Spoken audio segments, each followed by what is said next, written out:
Hey, it's your buddy Peace and Harmony with you here today. We are zooming in and we are focusing in on a very healing topic, and that is the experience of emotions and how they run our life, and really how the electronic and magnetic signature resonates in the mind and body.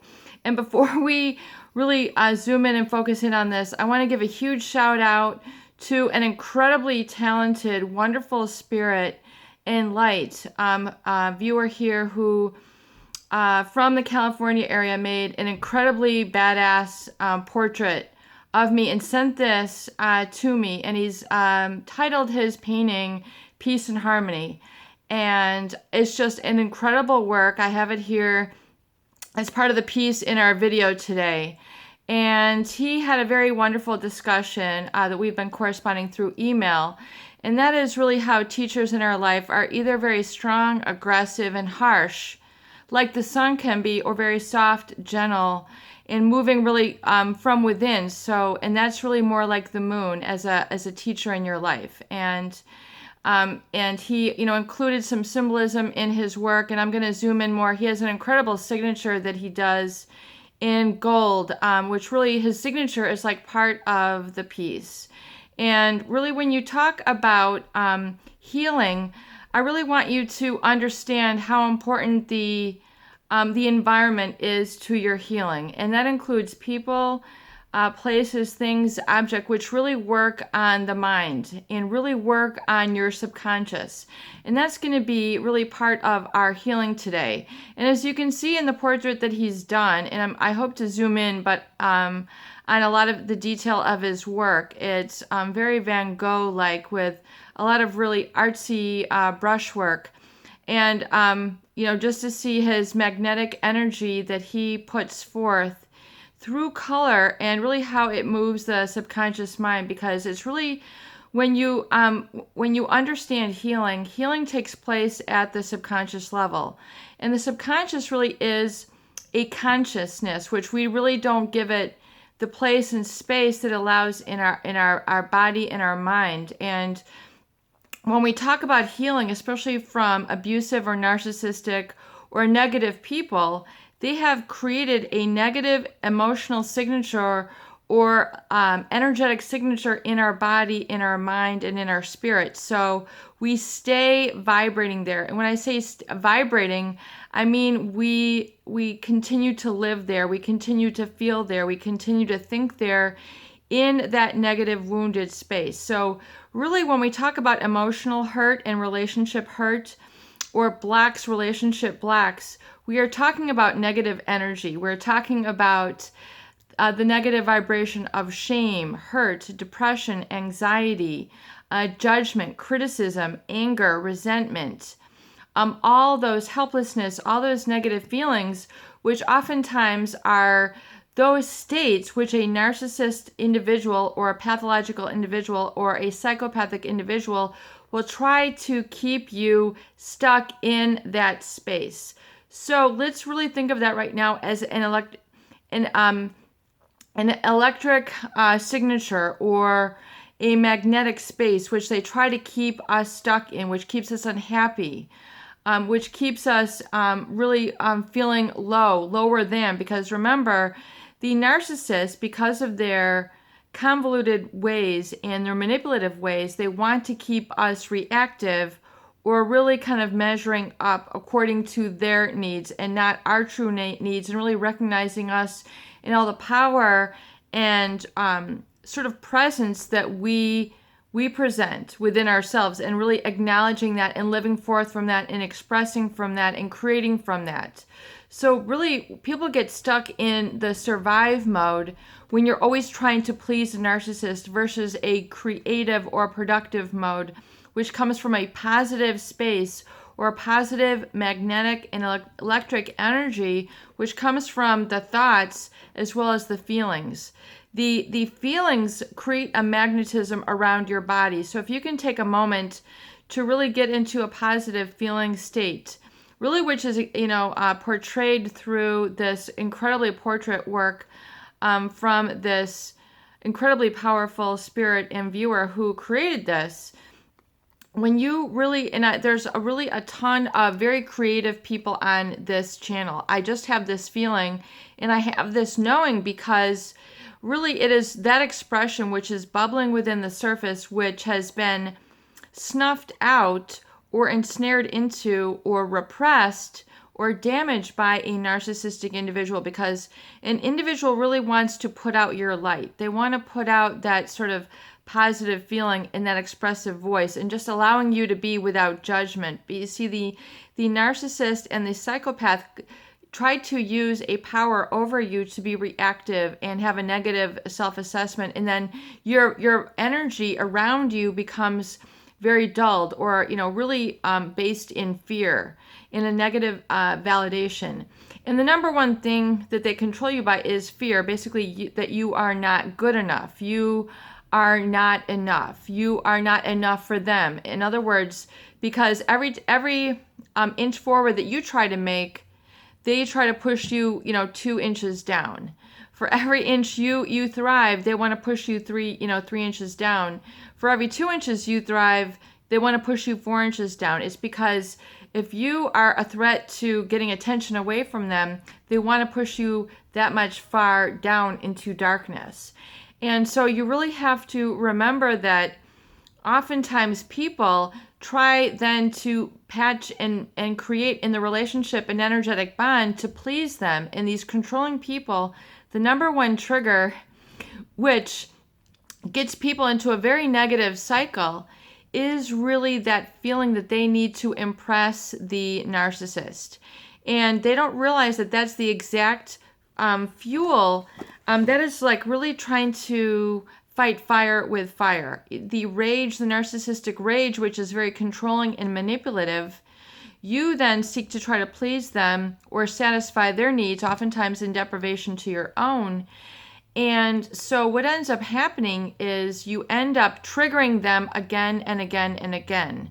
And each time you try to please or impress the narcissist, they try to push you further and farther down. In other words, trying to show you up, trying to show you off, trying to, every time you're trying to basically prove that you're good enough for them, or quote unquote express your love, which ends up not even becoming love, which is an energetic space from within, a magnetic space from within, which you have to exist, in congruence with your outside self.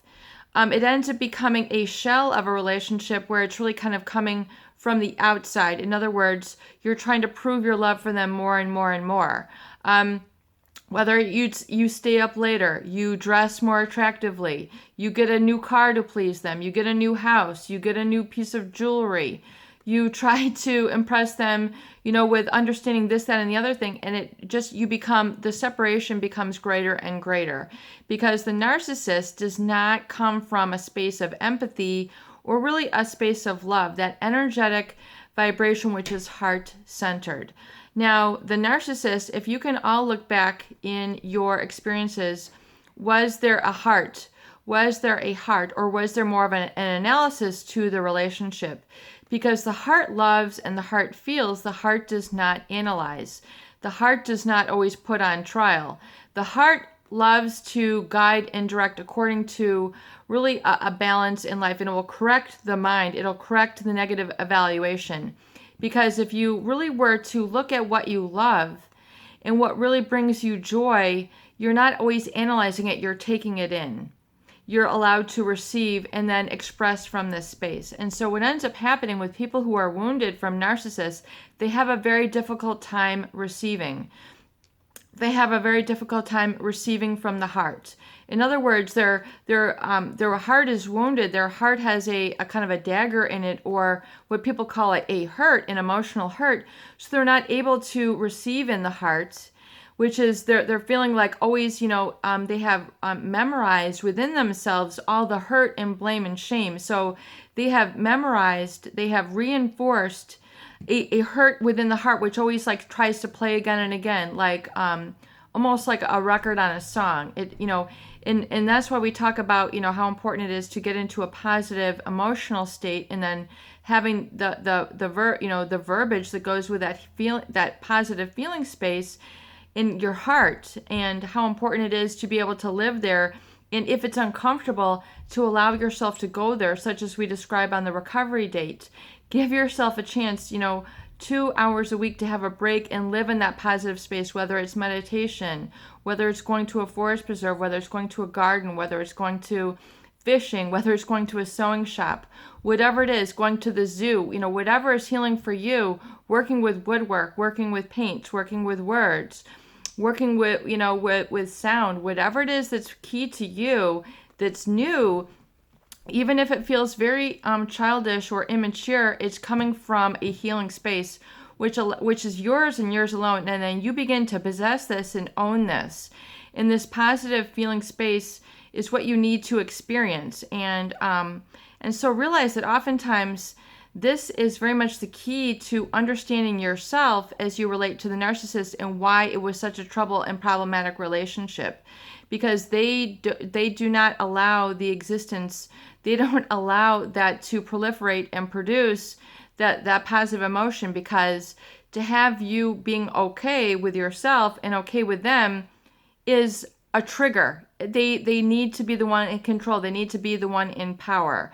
They need to negate you to put themselves up. It's like this town is not big enough for the both of us sort of syndrome. And so they are always going to cause trouble, cause a rift, cause a cliff. They're always going to, create a landslide down for you. And you're like wondering, like, what do I have to do? And so you try to remedy that by trying to work harder and harder to please them. But you end up, creating more and more of a hole within yourself. You dig the hole deeper and to please them. And so this becomes a habitual behavior within you, which becomes a habitual emotion, which then becomes a habitual thought. So that's why really in the course of this video here, I want you to really think and feel about really letting go of that negative feeling of always being not good enough as it relates to measuring up to this person's evaluation of you, the narcissist who tries to control. Let them remove the control that they have over you. Remove the testiness that they have created within you. Remove the downward spiral that they have taken you down and up and down and up. And then that negative sort of addiction that people have to the trauma from within the narcissist. And know that they are not the proper measure of your life. That you have that within you. And it's that electromagnetic space basically within the heart. And really kind of getting your intention and your vision of the future and letting go of everything that they had taught you negatively about yourself to manipulate you, to please them, to control you. When you release all of that, and you begin to fill that up with all the positive emotion and love of all the joy that you have and you have felt and you experienced. And if you can list 10 experiences right now where you have had complete positive emotions and experience, whether it was a travel, whether it was going to see an incredible lake or an incredible rock formation or an incredible animal or incredible grade that you got on something that you did in school or an award that you got. I mean, just come into that positive, feeling of awe and experience, that creativity. That is really a consciousness that I want you to call forth. And it really, oftentimes, if you will realize, it's going to dissolve the negative identity of you as a wife, a son, a husband, a father, a boss. It's going to really eliminate that role for a moment and allow you to fill up and allow you to really kind of resonate on that consciousness of gratitude and awe and like that's so magnificent and that feeling, because that feeling is what is very powerful. And that is really in tune with your personal power. And you need to call that forth really several times a day and, definitely dedicate this consistently towards feeling that positive feeling. You need to take time for yourself and do it consistently. And whether this is meditation, whether it's listening to music, whether it's sewing, whether it's working with wood, whether it's fishing, something that I call the recovery date that you need to indulge yourself in a very positive way that completely extracts and removes you from the negative feeling, negative evaluation, and negative judgment and fear that has caused you a reactiveness of anger in your life. You need to separate from that totally. That feeling. It has to begin as a feeling and then move to an experience. But if you can write down 10 places or activities, 10 to 20 and even 30, if you can come up with right now and write these down in your recovery journal that you have enjoyed personally. I mean, it can just be a walk in the beach. Maybe you haven't done this, or walked in the grass with your bare feet. Maybe you haven't gone, picking flowers, gone to a forest preserve and, pick 10 dandelions or 10 flowers and make a little bouquet and put them in a small little vase at your house. Maybe men wouldn't like to do that. So maybe, you would like to go and hunt for rocks or hunt for pieces of wood or, find different, things at the hardware store that you need to fix around your house, and you haven't even just gone and had the smell of the hardware store or the smell of the woods or the smell of the sea, and go there and really take it in and really get back to your senses where you are really, kind of coming back to you and unplugging to you. And this doesn't have to cost a lot of money. If it's about taking a vacation, if you have the money and you say, I need to go to Costa Rica and I need to, go in the bubbling springs of a waterfall and indulge naked, or in a bathing suit or whatever it is, you need to give yourself the experiences. And I know that this video is going a little bit long, but we're going to go there. And I have a lot of content that we're working on. And, a lot of people say, how can you blend this all together? So I'm going to bring another topic up to this because it's very important for you to remove from your environment anything that reminds you or triggers you of the negative mind space and body space and emotion space that this narcissist has inflicted or created in your life. Whether it's an article of clothing, whether it's a gift that they gave you, whether it's a picture of them, you keep holding on. It keeps triggering you and it keeps you stuck in that negative space, that negative energy. It's an energetic bond. It's an energetic connection that keeps you stuck there. And so you need to remove everything from your environment that really keeps you resonating and stuck there. But this was in our family. You can make a lot of excuses, but this reminds me of them and, in this relationship, or, this is my wedding ring or whatever it is. If you keep that stuck in your environment, you're keeping yourself stuck there, and you're basically, it's like a space. You're not going to allow the space for your future and all the positive and really kind of all, that is meant for you in your future. You're not allowing it to occur because it's still keeping you stuck. So you need to remember that you need to prime your environment with the positive images and feelings of healing. So that's why I talk about the recovery date and the recovery gift and how important it is to have a vision and really sort of something in your environment that triggers you, either feeling as well as affirmation wise, whether it's, even a drawing of a smiley face. I'm so excited for my healing, even if it's just a drawing of a heart or a big, ceramic heart or a carving of a heart out of beautiful sandstone or labradorite or some rose quartz. I love, healing stones because it creates an energy within me. So I actually hang on to this when I do a lot of my videos. And if it's seeing an image of a heart, if you were to see an image of a heart, it triggers your mind and everything that's associated with that. So you need to infuse your environment with not only purging and clearing all the negative out, but putting positive in. And there's been studies that have been done that if you even just have a smiley face, and I think I've brought this up before, that, even if you have a smiley face, I'm so excited for my healing, something that even you have drawn, even a smiley face for yourself, is going to brighten you up and it's going to get you into that positive vibration.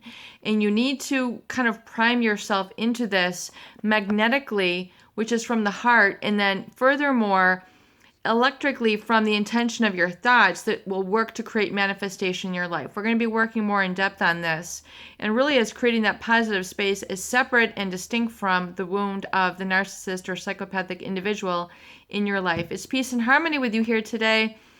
I hope these videos do help.